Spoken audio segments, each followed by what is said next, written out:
কোনায় কোনায় দেশপ্রেম ভরা, ঠিক না বেঠিক? এই দুনিয়া ছেড়ে একটু আগে চলে গিয়েছে। ইন্না লিল্লাহি ওয়া ইন্না ইলাইহি রাজিউন। যারা ওকে মারাইছে, ওকে যারা শহীদ করাইছে, ওরা ওদের পায়ে কুড়াল মারল। শরীফ ওসমান হাদি পরবর্তীকার, আজকে আমরা তার শাহাদাতের সংবাদ আমরা শুনছি। পরবর্তীকার আমাদের ওসমান হাদি ভাই চলে গেছে, মারা গেছে, বুকটা যেন কেঁপে উঠল। এই হাদিকে আমি অন্তত 50 বার বলতে শুনেছি যে আমি না হয় 50 বছর বাঁচলাম, কিন্তু উম্মার মধ্যে যদি আমি চেতনা জাগ্রত করে যেতে না পারি, আমার এই 50 বছরের হায়াতের কোনো মূল্য নাই। কিন্তু সে কিন্তু এটা পড়ে গেছে। ওরে ওই ওসমান হাদির দিকে তাকাও,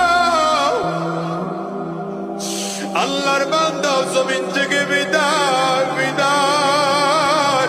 ওসমান হাদি, আল্লামা শহীদ ফারুক, শহীদ ওয়াইজুদ্দিন সহ মওলা যারা আল্লাহ এই জমিনে রক্তাক্ত হয়ে মওলা ইন্তেকাল করেছেন, সকলকে তুমি শহীদি মর্যাদা নসিব করো। আমাদের শরীফ ওসমান হাদি ভাইকে জান্নাতে উঁচু মাকাম দান করেন, আলা মাকাম দান করেন, আমিন ইয়া রাব্বাল আলামিন। আমার ওসমান হাদি ভাই শেষ হয়ে গেল, মানে শেষ। কি সুন্দর কথা বলতো, কি প্রতিবাদী কণ্ঠ তার, কত ভারতের বিরুদ্ধে। চলে গেলেন আমাদের সবার প্রিয় শরীফ ওসমান হাদি ভাই, যার জন্য কাঁদছে গোটা বিশ্ব। শরীফ ওসমান হাদি ভাইকে, তার কবরকে আল্লাহ জান্নাতের বাগান বানায় দেন। ওসমান হাদি ভাই দুনিয়া থেকে বিদায় নিয়েছেন।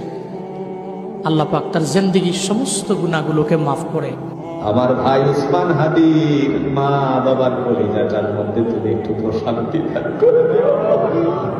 শরীফ ওসমান হাদি, আপনারা শুনেছেন গত শুক্রবার ঘাতকের আঘাতে আক্রান্ত হয়েছিলেন তিনি।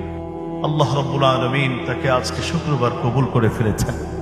আল্লাহ, আপনি ওসমান হাদিকে শাহাদাতের সর্বোচ্চ মাকাম দান করে দেন।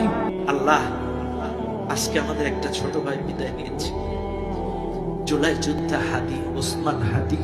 ওসমান হাদি, তাকেও শহীদ হতে হয়েছে। আমাদের পরবর্তী প্রজন্মদেরকে শিক্ষা নেওয়া লাগবে। আমাদের ভাই ওসমান হাদি একটু আগে ইন্তেকাল করেছেন। মহান বিপ্লবী ওসমান হাদিকে আল্লাহ তাআলা আজকে শহীদ হিসেবে কবুল করে নিয়েছেন। ওসমান হাদি আজকে দুনিয়া থেকে বিদায় হয়েছে। আসসালামু আলাইকুম রহমতুল্লাহ। শরীফ ওসমান হাদি ভাইয়ের জন্য জুমার নামাজ